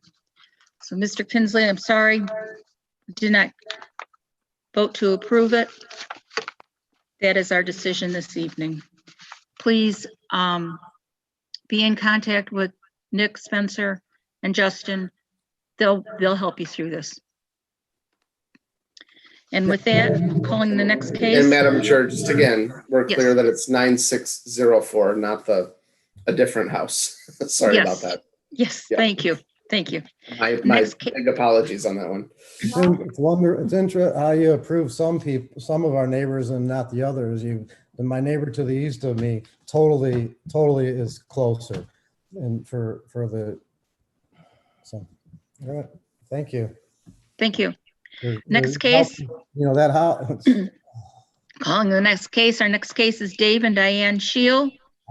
The address is 11112 Windhurst Drive, also known as 1233-476-010. The applicants request to construct an accessory building, detached garage, requiring variances from Article 3.1.6.e R1D single family residential, front yard setback, maximum lot coverage, minimum lot area, and minimum lot width. For the record, 16 owners, occupants within 300 feet were notified of the proposed variance. No letters received in favor, no letters received in opposition, one letter returned by United States Mail. And with that, may we have staff report, please? On the screen is a survey provided by the applicant. This lot is located at 1112 Windhurst Drive. It's located on Bogey Lake and zoned R1D, single family residential. The existing house on the property is about 3,600 square feet in size. It utilizes a private well for water and a private septic system for sanitation.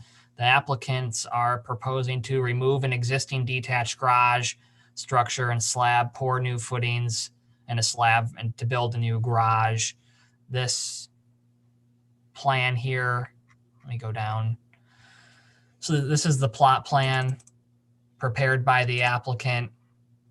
The existing garage is non-conforming to the side yard setback. It's located 4.62 feet from the side lot line. And it's also located about 2 feet from the front lot line. So the proposed garage would be 28 feet by 28 feet in size. That's 784 square feet. On the first floor, this garage proposed by the applicant would have a second story of 627 square feet. This is a rendering provided by the applicant of generally what the building would look like. So total in size, 1,254 square feet.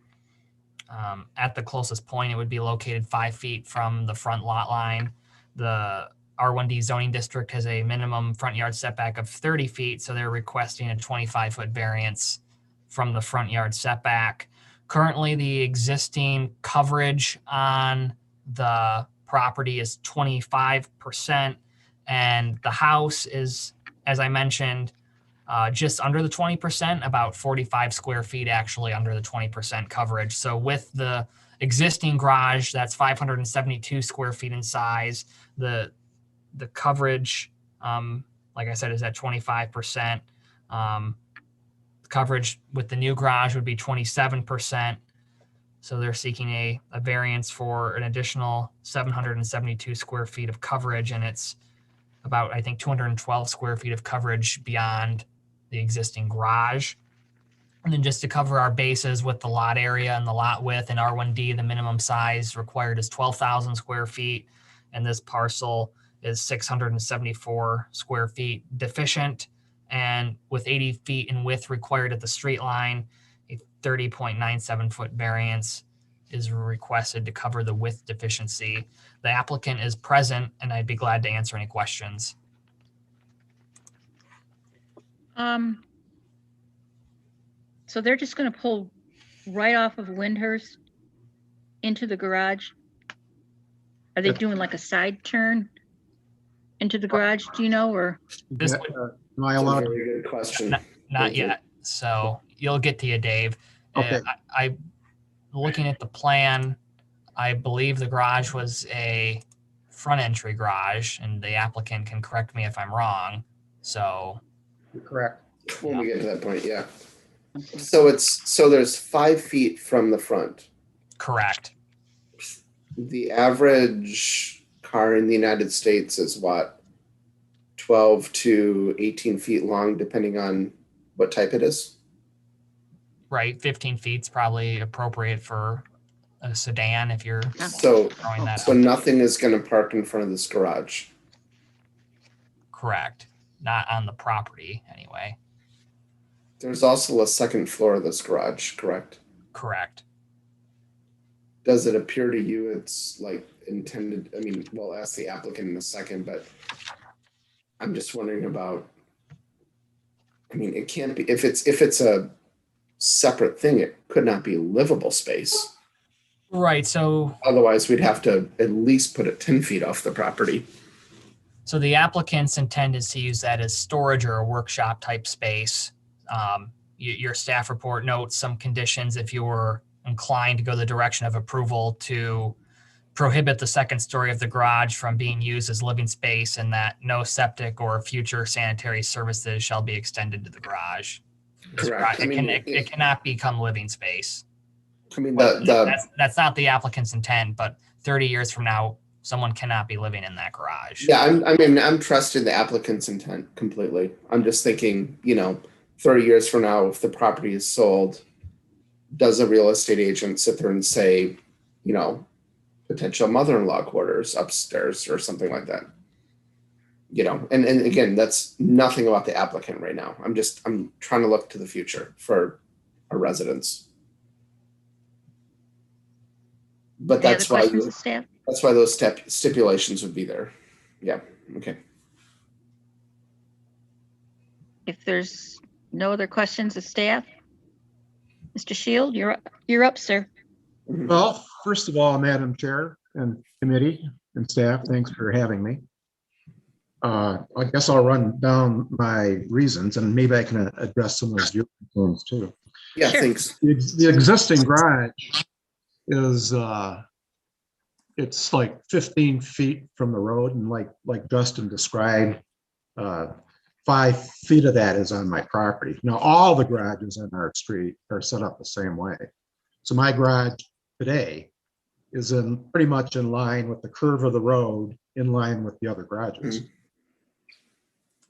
Now, it was like 2 feet from the property line. So what I'm offering is to, remove the garage, the existing garage, dig out the footings in the concrete, and move the garage back and over a little bit to get a 5-foot clearance to the property line on the front side and a 5-foot clearance to the side lot property line, which it doesn't comply with right now. So I would be reducing the amount of nonconformities.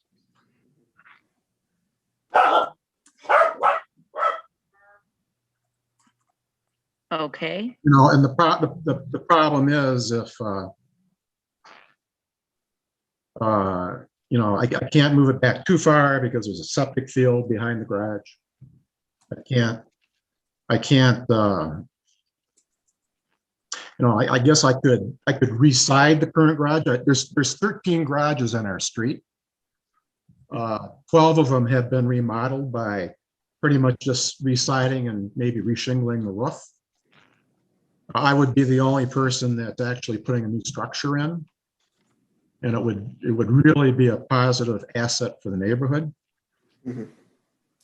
And to address the upper story limit, I've actually worked with the building department and planning to comply with the structural wall requirement. If you look at the rendering, if I were to stand up where those windows are in the upper deck on the dormer, my head would be sticking out of the shingles by 1.5 feet. So I couldn't even look out the windows. I'd have to look down to see out the windows. So it does provide a little bit more headroom upstairs from side to side. There's no doubt about that. But I'm planning on spending $50,000 on this. It would be good to get some additional storage with that. And I know you don't respect financial decisions. So I don't know, the house goes back quite a ways. The original house was destroyed by fire in 1996. And at that time, they were the previous owners that had the fire, and they constructed this bigger, nicer home. And they must have run out of money because they left the 1940s garage. I'm kind of stuck with a big house and a little garage. Well, I mean, it's not that little, but it's like, and if you live on a lake, and I'm a pretty active guy. I mean, I have a table saw and tools. I have 2 sailboats and a pontoon boat, and you just need more storage than what I have. And it would really clean up the area. I mean, right now I have a little side yard next to the garage. It's fenced, so no one can see inside it. But I could get rid of that material, and it's like 2x4s and garbage cans and things of that nature. But I can move them to the inside, cleaning up the neighborhood. So that's our goal. I mean, we've lived here for 22 years. I couldn't afford to do this back when my kids are in college. We're in college. I'm now retired. My wife's retired. We're willing to spend the money. And as far as I know, all my fellow neighbors are for it. I am now, because I've been dragging my feet on this project for 21 years. I am now the last guy in line to remodel the garage. Everybody else is done. Thank you. Any questions of the proponent? I do have I know you talked about the height, but do you intend for the upstairs to be a living space in any way? No, absolutely not. There will be no water, no sewage. I know you talked about your head going through the shingles, so I hear you, but I just want to. I mean, I can go to the middle of the garage. If you look at my sketch, if you go to the building, I can stand up there. But of course, those windows, my head. Now, obviously, when I'm working up there, and I'm not a professional carpenter, I'm more of a hobbyist. I want to actually build an ice ball. Okay. Yeah. I can at least open those windows and get some cross ventilation off the lake. Look at my house from up there. Yeah. Things of that nature. So it's something that we've always wanted to do, and we are now in the position to do it if permitted to. So it's kind of a passion for me. Yeah. That can be stopped. I know that. And I've worked with actually on the design.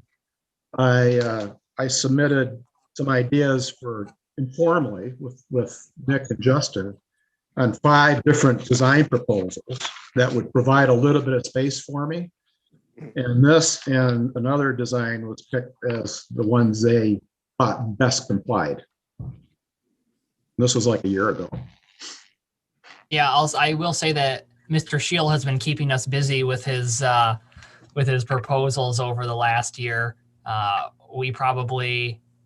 don't know how many building permits he had denied, but he gave us many different proposals. So I know he's been trying to comply as much as possible.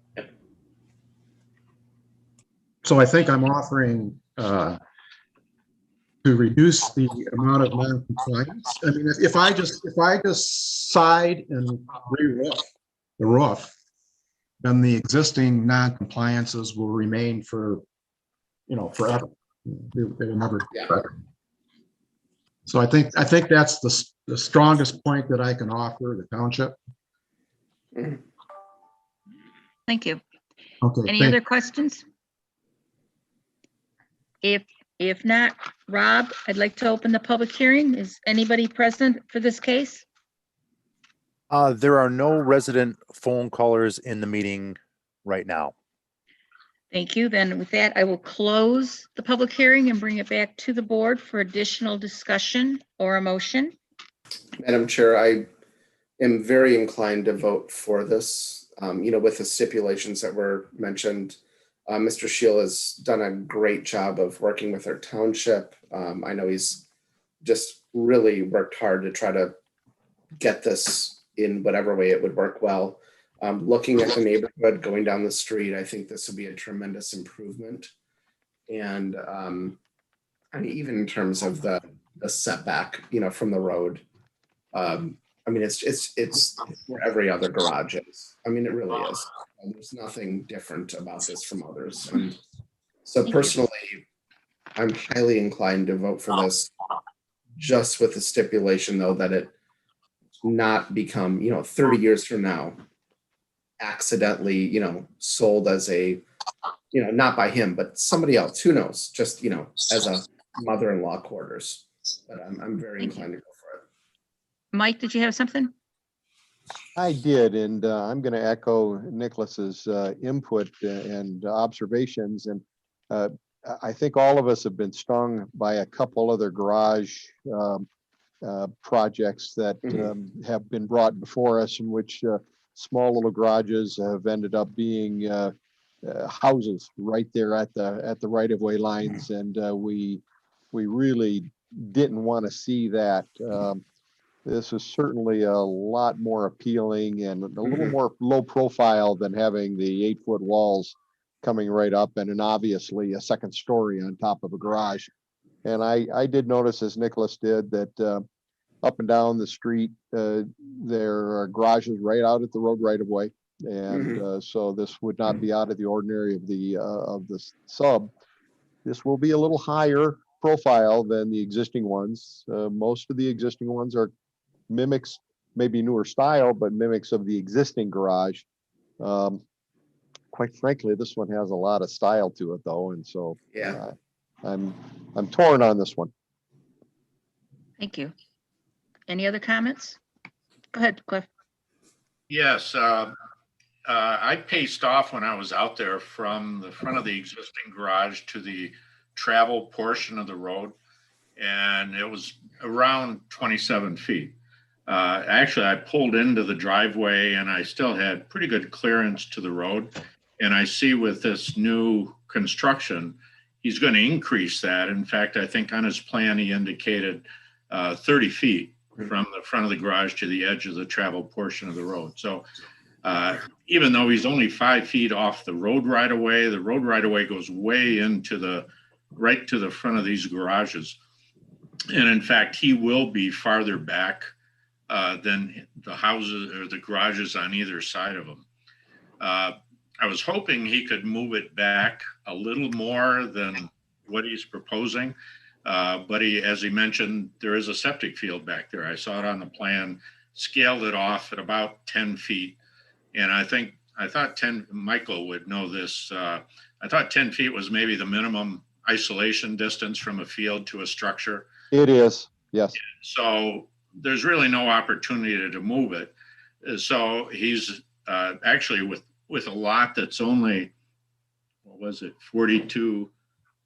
49 feet wide, whatever that width was. But in spite of the fairly narrow lot, he's not asking for any side yard variances here. So my final concern was that as I looked to the home, there are the garages to the north and a couple to the south. None of them have a second floor. And I thought the second floor adds a little more nonconformity to this. But I also noted that the height of the garage is 17.75 feet, which is not that much different from the other garages. And as I think it was pointed out, it having those windows across the front does give it a little more architectural interest. So I'm satisfied that even though he's got a second floor on the garage that the other garages don't appear to have, at least the standalone garages, that I think it'll blend in pretty well. And due to the improvements by shifting the garage back a little farther away from the road and a little farther from that side yard setback, so it conforms, I think it's a good proposal. Thank you, Cliff. Go ahead, Dave. So, Madam Chair, I agree with Cliff. I certainly can support this. It's going to be a new structure. It's going to be reducing non-conformity. It's going to be, with the new structure, taking it back further from the west property line as well as from the street. I think it's an excellent solution here. Thank you. I agree. Is anybody prepared to make a motion? I would just say before you do the second condition of the motion says something about the second story of the garage shall not be used as living space. I would just say the garage shall not. Why limit it to the second story? So Okay. that means kind of cleans it up a little bit. Okay. I don't know what I was thinking when I wrote that. I'd be delighted to make a motion. Thank you, Nick. Okay, so I move to approve the variances requested by Dave and Diane Shield from Article 3.1.6.e of the zoning ordinance for parcel number 12-33-476-010, identified as 1112 Windhurst Drive, in order to construct a detached garage that would exceed the allowed lot coverage by 7% and encroach 20 feet into the required front yard setback. 30.97 foot variance from the required lot width and 674.4 square foot variance from the required lot size are also granted from Article 3.1.6.e. The approval will have the following conditions. The applicant shall obtain all necessary permits from the White Lake Township Building Department. The garage shall not be used as living space. No septic or future sanitary sewer services shall be extended to the garage. Before we have a support on that, did you say encroach 20 feet or 25 feet? He said 20 feet, but it's 25 feet. I'm just having trouble reading things tonight. That's okay. I thought that's what you said. I meant to say what you said. So thank you. So it's 25 feet. Thank you. Yep. Okay, with that, can we have a support? Support. May we have a roll call, Hannah? Schlack, Yes, this is a big improvement to the neighborhood. I believe that it is in alignment with where the other garages are located from the road. And I do see a hardship. Walls, I vote yes. I believe practical difficulty does exist, which is not self-created. Reduces the amount of non-conformities by building a new garage, which is set back from the west property line further and also off the road. Spencer, Yes, I too see a practical difficulty and a hardship on this. Seaver, I vote yes because it reduces nonconformity. And I like the fact that when Nicholas made the motion, he took out second story and just said garage, which means it covers the whole garage, not just the second story. Powell, I vote yes for the reasons stated. You have your variance, sir. As I read at the very beginning of the meeting, you have 6 months in which to pull a permit or you must reappear before us. Please give staff several days. How many days? 8. 8 days. Please give staff 8 days. You'll need a copy of our ref draft minutes to take to the building department. That's going to take a while anyways. Madam Chair, committee, staff, Yes. thank you very much for your serious consideration. Congratulations to you. Congratulations. Congratulations. Thank you very much. Yeah. You deserve it. Yeah, you worked really hard. The new Thank you garage. Very much. Okay. Yeah. Come on over With and it- finish anytime you want. With that, our next meeting, we are having a special meeting on April 8th. I believe at 6 p.m. Correct. You're having an April 8th meeting at 6 p.m. in person at the Township Annex. That starts at 6 o'clock. It will be an executive session. So more to come on that. But Fantastic. And both of our alternates, you now have 2 alternates. Kathy Asseltine was appointed as the second ZBA alternate at the last Township Board meeting. So you now are at a fully staffed board. So she'll be joining you guys for the executive session in 2 weeks. And for those of you that don't know Kathy, I served with Kathy on this board many years ago, and then she moved on later to the Planning Commission. So she brings with her a wealth of knowledge. And then our regular meeting is April 22nd, Yep. 7 p.m. 7 p.m. That will be a Zoom meeting. Our regular meetings will continue to be on Zoom for the foreseeable future. You have 5 cases on that agenda for April regular meeting. Actually, we added another one tonight.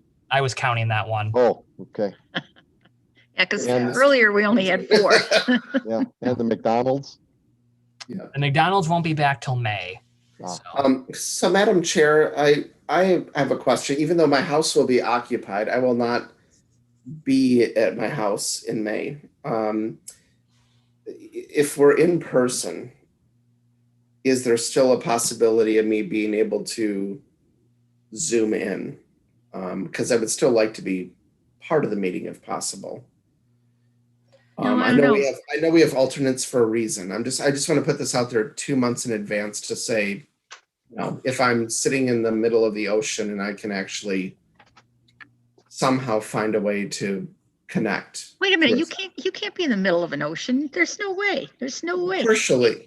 And didn't Justin, didn't the town board, or Mike, didn't the town board just make a motion that they're going to be Zooming possibly through August? Yeah, We so you expect So- virtual meetings through August. Okay, so basically in May, You Go can in the ocean and zoom in. yes.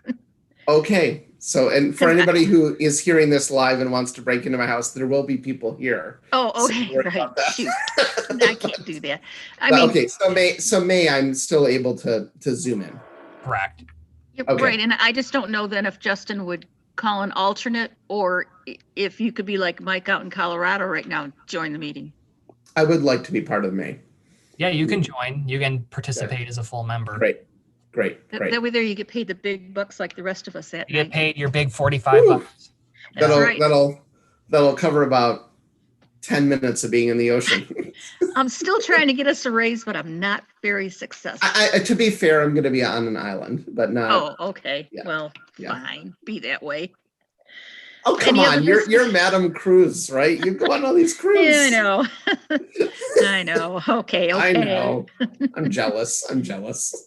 I'm Um, jealous of Mike. He's in Colorado. Come I know. on. I am too. Jeez, man. Is there any other business, Justin? There is no other business. May we have a motion to adjourn So moved. and a support? I'll support. And do we need a roll call on that, Justin? No. Thank you. All in favor, aye? Aye. Hi. All right. Good Thanks. night, Mike. everyone. Mike, Hey, I'm when you proud to be coming part home? of this board.